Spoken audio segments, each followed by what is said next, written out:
নেতার প্রভাবে, দলের প্রভাবে কোনোদিন এই জাতীয় কোনো প্রতিষ্ঠানের সাথে বেয়াদবি করবা না, উলামায়ে কেরামের সাথে বেয়াদবি করবা না, মাদ্রাসার ছাত্রর গায়ে হাত দিবা না।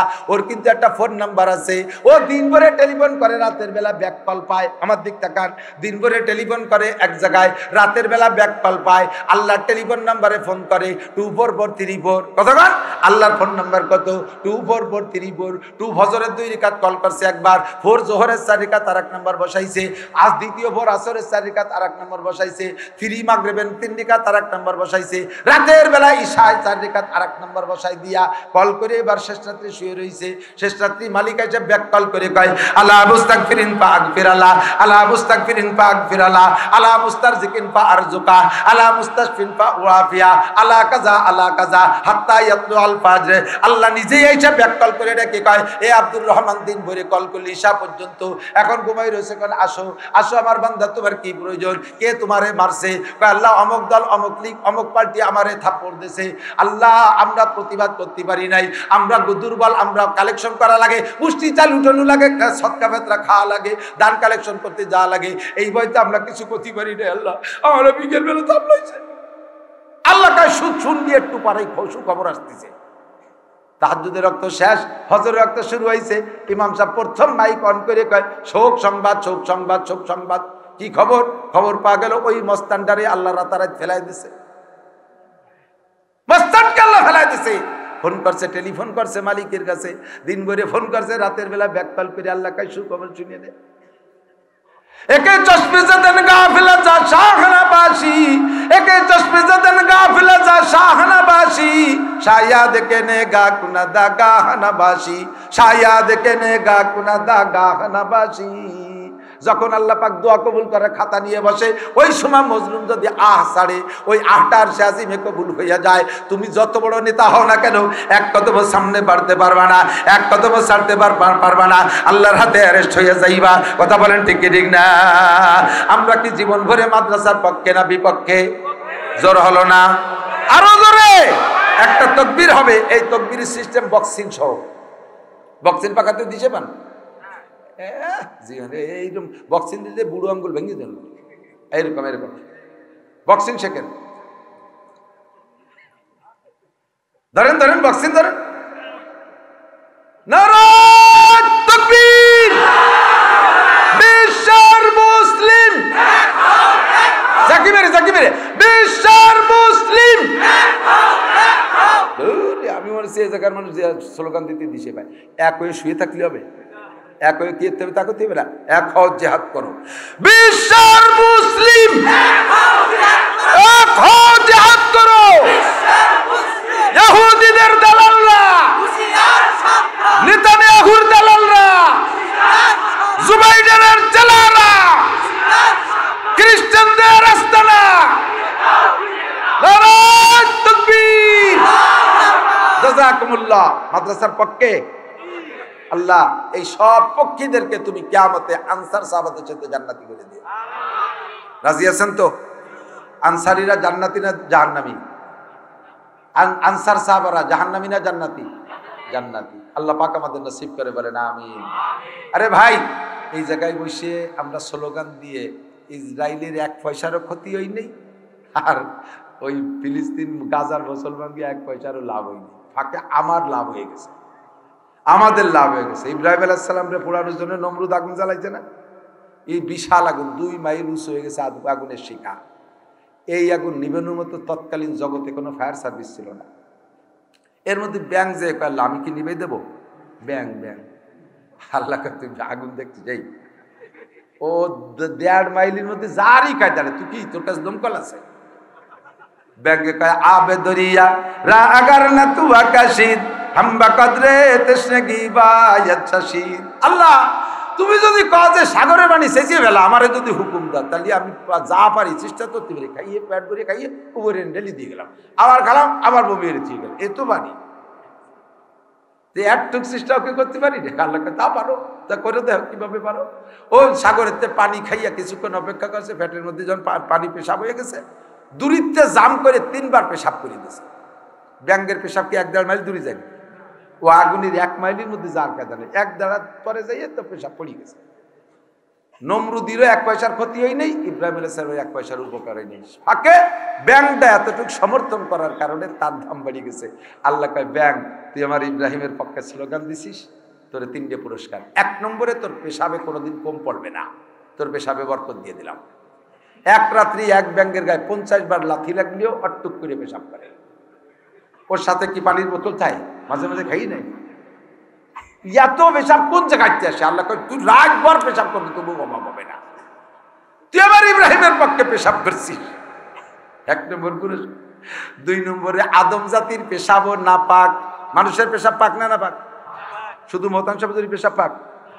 সর্বনের পেশাবের কোন পেশাবের পেশাব পাক? সব পেশাব না পাক। ব্যাঙ্গের পেশাব পাক। গায়ে লাগবে, কাপুড়ি লাগবে, ওই অবস্থায় নামাজ পড়বেন, দোয়া লাগবে না। দেখছেন লাভ কার? ইব্রাহিম আলাইহিস সালামের না ব্যাঙ্গের?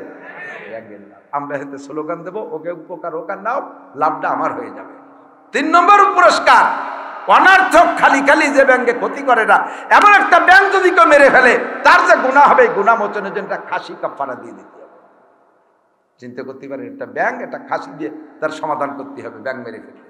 আমি ড্রাইভারে কই যে রাস্তায় যা সামনে বাদে আর কিছু মারিস না, মারিস ব্যাংক মারিস নিয়ে, কারণ 3টা কামাই হয়েছে যে খাসি কাফারা দিতে দিতে শেষ হয়ে যায়। ব্যাংক মারিস রে, ব্যাংক বহু দামি। আল্লাহু আকবার। তা আমি কিছু পারি না পারি, কুওয়াতে নে কি নাদারি বদমাকুন বরওজুদে খুদসে তামবে হদমাকুন। নেকি করতে পারি না পারি, কমপক্ষে গুনাহ যেন না করি। কতক্ষণ মাদ্রাসার উপকার করতে পারি না পারি, ক্ষতির জন্য বিপক্ষে একটা কথাও বলবেন না। পাহাড়, সৌদি আরব যারা গেছেন তারা দেখছেন পাথরের পাহাড়। বাংলাদেশের পাহাড় তো মাটি পাহাড়, সৌদি আরবে পাথরের পাহাড়। বড় পাহাড়ের পাশে জুড়ো জুড়ো পাহাড় আছে না, পাথর আছে না, ছোট ছোট পাথর।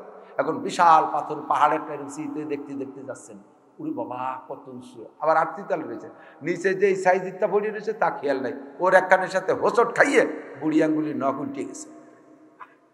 এখন আপনি পাহাড়ের পর রাগিয়ে গেছেন, শয়তান পাহাড়, তুই এই জায়গা আসিস বিদায় ছোট পাথর গুড়ায় রাখ, আমি বাংলাদেশেতে আসি, তোরে আমি ভেঙে ফেলাই দেবো। বাংলাদেশের থেকে মাটির ডেলা নিয়ে গেছে, ফিরে বেড়াইছে। মাটির ডেলা কোরস ভরে ব্যাগ ভরে নিয়ে পাহাড়ে গায়ে চুর হচ্ছে, ভেঙে ফেলাই দেবো। তো বাংলাদেশের মাটির ডেলার গাইতি ডেলা কয়তো মাটির ঢিল, এর আঘাতে কি ওই পাহাড় ভাঙবে? কি ভাঙবে? ডেলাগুলো হয়ে যাবে। ঠিক কি ঠিক না? ও দোস্ত, মসজিদ মাদ্রাসা এগুলো পাথরের পাহাড়, এর নিচে তালবিয়ালিঙ্গ ছোট পাথর ঘুরতেছে। আটা দেশেন, পায়ে লেগে গেছে, একটু হোঁচট খাইছেন, থাপ্পড় একটা মারি দিয়েছেন, আপনি পাথরের পাহাড়ে ঢিল মারছেন। যে ঢিল মারবেন ওই ঢিল ভাঙবে। বিপক্ষে 2 কলম লিখবেন, হাত কান প্যারালাইসিস, এরকম ঝুলি বেড়াতে। মরার 10 বছর আগের ঝুলি বেড়া কি হয়েছে, এই একদিন এগেনস্টে দরখাস্ত লেখছে। মরার 10 বছর আগে বড় চোখ খোলা রয়েছে, কিচ্ছু দেখে না, সব লেন্স পেস শেষ, চোখে দেখে না। কি হয়েছে? মাদ্রাসার দিক বেকা নজরে তাকাতো, মাদ্রাসা বানাইছে, দেখাইছে, চোখ কাজ করে তাকাইছে, তো চোখের ডেলা শেষ। বিপক্ষে একমাত্রবার আর একমাত্রবার বাড়ি ক্রিমিনালিতে আটে যাবি, তোর পাও প্যারালাইসিস করে পঙ্গু বানায় বসাই দেবো। যে ডেলা পারবি সেই ডেলা শেষ। ব্রেনের মধ্যে কুটলাম কুটকুট তৈরি করছো, ক্রিমিনালি তোর ব্রেন স্টক করে শোয়াই দেবো। বিপক্ষে কথা বলছিস, মরার আগে মুখখান প্যারালাইসিস করে ফেলাই দেবো, কথা বলে গেলে তিতালে থাকবে, নালা তিতালে। শয়তান, ডেলা জিডা মারবি সেটি ভাঙবে। কুওয়াতে নে কি নাদারি বদমাকুন বরওজুদে খুদসে তামবে হদমাকুন। পারলে কিছু উপকার করেন, না পারলে ক্ষতি করেন না, ক্ষতির মধ্যে পড়ে যাবেন। কতক্ষণ লা তাজলিমুনা ওয়া লা তুজলামুন। কষ্ট হচ্ছে? আমি কি একেবারেই খারাপ কথা করছি না? আমি তো আমার গতিতে, আসলে আমি দেখছি, আল্লাহু আকবার, লক্ষ্য করার দিক তাকান, আমি আয়াত পড়ছি কিন্তু অন্যতা। একদল কমিটি যাই কওমি মাদ্রাসার হুজুররা সৌজন্যে আয়াত একান ভরিতে ওয়াজ করে বেড়ে অন্য জায়গায় দিয়ে। আমি দেখেছি যেদিন ওয়াজ আমি নিজের পক্ষ থেকে সাজাই দিয়ে এই কব, সেদিন আমার কথায় তাল আসে না। আমি দেখেছি যে এলাকায় যেটা আমি আয়াত পড়ছি একটা, আর সে যায় অন্য কিছু। আমি ওদিন বুঝি এটা ওয়াজ মিনাল্লাহ, আজকে রজটা আল্লাহর পক্ষ থেকে আসছে বলে মনে করি। কাজেই আমি ওই আয়াতের আয়াত পড়া রয়েছে যে আল্লাহ বলছেন আর একদিন এসে কব, একেবারে বলবো না, তারা তর্জমা একটু বলবো। আপনাদের কষ্ট হচ্ছে? আল্লাহু আকবার। তো মাদ্রাসার পক্ষে থাকবেন তো? শারফুল মাকান বিল মাকিন, আল্লাহর রহমতে এর ওসিলায় এই মাদ্রাসা আশরাফুল মাদারিস নাকি আশরাফুল মাদারিস, আল্লাহর রহমতে নামটাও বহুত বড় একটা দামি জায়গা থেকে আছে। হাকিমুল উম্মাত আশরাফ আলী থানভী রহমাতুল্লাহ আলাইহি। হাকিম, আল্লাহু আকবার, এক মজার কথা হিসেবে গেল মনে হয়। ওনার নাম হাকিম, নাম কি? উপাধি হলো হাকিম, নাম হলো আশরাফ আলী।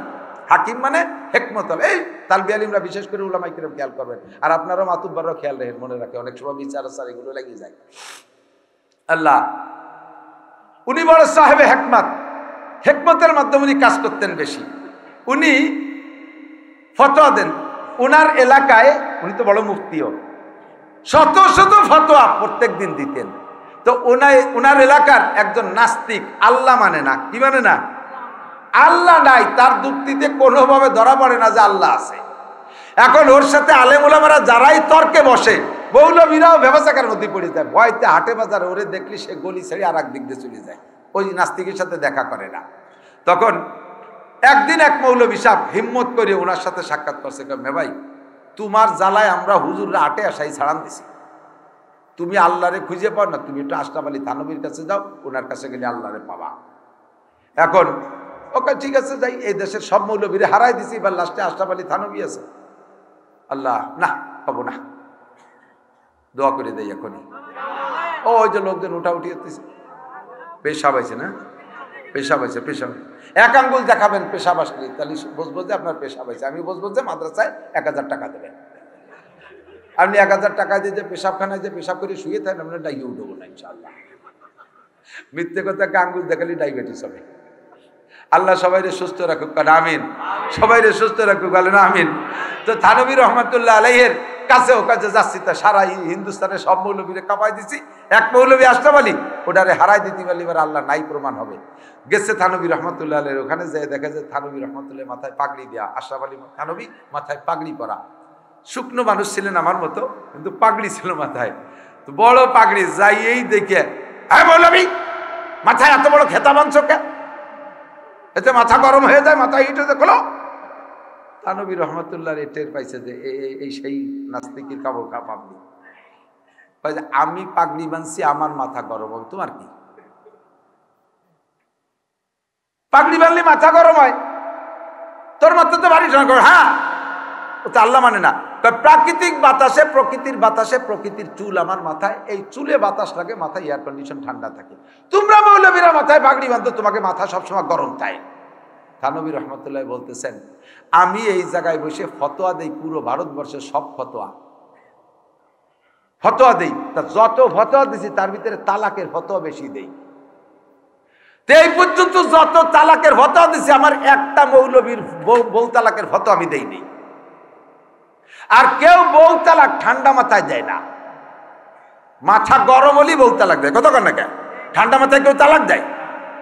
মাথা গরম হবে, এরপরে বউরে মারবে, গালাগালি করবে, ছাগলের ঠ্যাং ধরে টানি ছিঁড়ে বেলা দেবে, বিলেটের কমছে কাটি বেলা দেবে, শোকেশ রাত্রিতে বাড়ি বেলা দেবে, বাচ্চার হাড়ি ধরে বাইরে চালি বেলা দেবে, ডাউনির গামলা ধরে বোর মাথা ঢেলে দেবে, এরপরে তালাক দেওয়া শুরু হবে। বউ তালাক, বোর মা তালাক, এলাকা ধরে তালাক, লাস্টে হুজুরও তালাক। এই হলো তালাকের নিয়ম। এত মাথা গরম না হলে কেউ বউ তালাক দেয় না। আর আমি এখানে যত তালাক লিখছি, খাতা দেখ দেখ, একটা আমার মৌলবীকে বউ তালাকের ফতোয়া আমি লিখিনি। সব তোকে মতো এয়ার কন্ডিশন গরম হয়ে যায়, বউ তালাক দিয়েছিস, তারপরে কথা দিই পাগড়িতে মাথা গরম হয় না, তোকে এয়ার কন্ডিশন এমনি গরম হয়। কবিষ্কর টাকা তুই পাগড়ির দোষ দিচ্ছিস, কি জন্য এসেছিস তাই কয়, যে কি জন্য এসেছিস তা পরে বলবো, আগে তুমি পাগড়ি বান্ধবকে তাই কও। এখন থানভী রহমতুল্লাহ, পাগড়ি আমি কেন বান্ধি এটা আমি বলবো না, এত বউ আমার চেয়ে ভালো জানে। আবার গরম হয়ে গেছে, বললাম থানভী, তুমি আমার বউর সাথে কবে লাইন করছো, তুমি আমার বউরে কে রেছো? থানভী কয়, দেখছিস তোর এয়ার কন্ডিশন হিট হয়ে গেছে, আমার পাগড়ি গরম হয়নি। যা তুই তোর বউর কাছে শুনিয়ে। ওই জায়গা থেকে রাগে রাগে পথ করতে গেছে, বউরে তো তালাক দেবেই, মারবে, পিটবে, যাইয়ে গ্রাম্য ভাষায় মোটা মোটা 7-8 কান 10 কান বোমার মতো মারিয়ে দিয়ে, তুই থানভীরে চিনিস কি করে, থানভী তোর সাথে প্রেম করলো কবে, এই কই রাগারাগি বাঁধেছে। মহিলা আবার দিনদার ছিল, সে গোপনে গোপনে নাস্তিক স্বামীর ঘর করে, অথচ ভিতরে ভিতরে থানভী রহমাতুল্লাহ আলাইহির বই পুস্তক পড়ে, গোপনে গোপনে হুজুরি মুরিদ। এই জন্য ওর স্ত্রীও, মানে থানভীও জানে যে ওর স্ত্রী আমার সম্পর্কে জানে, এই জন্যই পাঠাই দিয়েছে যে তুমি এরকম, তুই থানভীর সাথে প্রেম করলি কবে? কইছে, তোমার এয়ার কন্ডিশন আমার হুজুরির দ্বারে গরম হয়ে গেছে, তুমি আর আকাম করতে জায়গা পাইলে না, বসো, ঠান্ডাও খাও, তারপরে ওই যে তোর পিসাব কইছে যে তুই নাকি পাগড়ির ফজিলত জানিস, কর নলি তোর আজকে তালাক দেব। তো উনি বসে, তুমি বসো, ঠান্ডাও, খাও, সুস্থ, তারপরে কইতেছি পাগড়ির ফজিলত। ওই দিন আবার রান্না বান্না বেশ ভালো ছিল, সব খাবার স্বামীর সামনে নিয়ে আসছে। পোলাও আছে তাজ আলি দিয়ে ঢাকা, বিরিয়ানি আনছে তাজ আলি দিয়ে ঢাকা, পায়েস রান্না তাজ আলি দিয়ে ঢাকা, গোশ জালি দিয়ে ডেকে আনছে, তারপরে ঘি জালি দিয়ে ডেকে আনছে, মাখন জালি দিয়ে ডেকে আসছে, লাস্টে একটু মধু আনছে তাজ আলি দিয়ে ডেকে নিয়ে আসছে। শুধু সিলুম সিয়ারটা ওইটা আলগায় নিতে হয়েছে। এখন ওই স্বামীরে আবার ওই জালি দিয়ে ডাইয়ে উপরে একটা কাপড়ও দিয়ে দিছে। তো বলতেছে, বলো তো স্বামী এই কাপড় দিয়ে ডাকছি কেন? কয় যে মাছি যার ভয়তে। বলো তো এই যে ঘিরে জালি দিয়ে ডাকছি কেন? কয় মাছি পড়ার ভয়তে। আম জালি দিয়ে ডাকলাম কেন? মাছি পড়ার ভয়তে। কাঁঠাল মাছি পড়ার ভয়তে। বিরিয়ানি পোলাও মাছি পড়ার ভয়তে। কয় তাহলে এই সিলুম সিডারে কেন জালি দিয়ে ডাকলাম না কৌদি? কয় সিলুম সিকেও জালি দিয়ে ডায়নি। ওর মধ্যে তো রাত্রি দাদি পেশাব করে, দিনই আমরা থুককাশ ফেলাই, ও কেউ জালি দিয়ে ডায়নি। এবার মহিলা বলতেছে, মুসলমানের মাথা, আলেম তালবিয়ানির মাথা, উলামায়ে কিরামের মাথা, নামাজি মানুষের মাথা, কোনোটার ভিতরে ঘি জালি দিয়ে ঢাকা লাগে তার নাম টুপি, কোনোটার মধ্যে মাখন জালি দিয়ে ঢাকা লাগে তার নাম ঘি, তার নাম টুপি, তার নাম টুপি। তারপরে কোনোটার ভিতরে বিরিয়ানি জালি দিয়ে ঢাকা লাগে তার নাম টুপি। এরপরে সব কিছুর পরেও এই জালির তলেও পোকা ঢুকে পড়তে পারে, মাছি ঢুকতে পারে, এই জন্য উপরে একখান কাপড় দিয়ে ঢেকে রাখতে তার নাম পাগড়ি। আর তোমার মতো নাস্তিকের মাথা দাদির সিলুমসি, রাতভর পেশাব করে, দিনই মাছি থুক্কাস মারে। এই সিলুম সিয়ালো তোমার মাথা। কামেলে গর কাকে গিরাজ জরশবাদ নাকে সর জর বুরদে কাকে স্তর শবাদ উজে কারে বারে গহর আওরাদ আজিয়া সোয়ে বরসর আওরাদ গর্ত সঙ্গে খারা মর মরবুদি চুবা সাহেব দিল রসি গহর ছবি। একটু কথার ভিতরে নাস্তিকের সিন আল্লাহ তাআলা খুলে দিয়েছে। বউরে কয়গুলো সব ঢেকে রাখো, আমি থানবীর কাছে যে কলেমা পড়ে মুসলমান হয়ে আসি। উদু ইলা সাবিলি রাব্বিকা বিল হিকমাতি ওয়াল মাউইজাতিল হাসানা। ও বন্ধু আমার দেশবাসী, আসেন মাদ্রাসায় আসেন, সন্তানকে দেন। আজকে যদি আমি মারা যাই, আমার ব্যক্তিগত শুকর আদায় করছি, আমার 4টে ছেলে হাফেজ, একটা মেয়ে হাফেজা। ছেলেরা আর 2-3 বছরের ভিতরে মাওলানা পাশ করে একের পর এক বেরোতে থাকবে ইনশাআল্লাহ। আমি ঘোষণা দেই, ইউটিউবে শুনেছেন, আমার ছেলেরা হাফেজ হইলে আমি তাদের পুরস্কার দেই উমরা।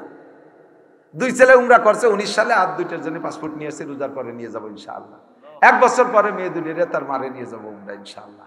আমি হাফেজের পুরস্কার উমরা দেব, কারণ তাদের ওসিলায় আমার মাথায় কিয়ামতে নূরের পাগড়ি পরানো হবে, আমাকে মতির মেম্বার দেওয়া হবে। আমার ছেলে মেয়েরা হাফেজ বিদে, আমি হাফেজ না, তাদের ওসিলায় আমাকে আল্লাহ তাআলা এই সম্মান দেবে। আমি তাদের পুরস্কার কি দেব? দুনিয়ার সর্বশ্রেষ্ঠ মুসলমানের পুরস্কার হজ আর উমরার চাইতে আর বড় পুরস্কার হতে পারে না। ঠিক কি ঠিক না? আমি তাদেরকে উমরা পুরস্কার দেবো ইনশাআল্লাহ। আমি যদি আজকে মারা যাই, আমার ছেলেদেরকেও আমার জানাজায় দাঁড়াবে, আমার জানাজা আমার ছেলেরা কেউ করাবে। আমি আমার মতো বাপ তাদের সামনে যদি ইন্তেকাল করি, জানাজায় যদি দাঁড়ায়, বলেন কি হাসতে হাসতে দাঁড়াবে না কাঁদতে কাঁদতে? তাকবীরই দিতে পারবে না, কানবে আর তাকবীর, পুরো মাঠ কানবে আমার সন্তানের কান্নার সাথে সাথে। হাজার হাজার মানুষ জমা হবে, সব কানবে, আমার সন্তান জানাজায় ইমামতিতে তাকবীরে কাঁদতেছে। ঠিক না? আপনার জানাজার ইমামতি কে করবে? মসজিদের ইমাম সাহেব। তাই তো, ইমাম সাহেবের সাথে আপনার সাথে রক্তের কি কানেকশন? আরো যদি ইমাম সাহেবের ছুটির দিন আপনি মরিয়ে থাকেন, তাহলে আপনারে ফড়াই ছাড়ি দেবে জানাজা। 3 মাস ছুটি পায় না, আজকে কোনো মতে ছুটি নিয়েছে, ব্যাটিং বুটিং গুছাইছে, বউ ছেলে মেরে ফোন করছে রেডিও, এর মধ্যে খবরে আমার আব্বা মারা গেছে।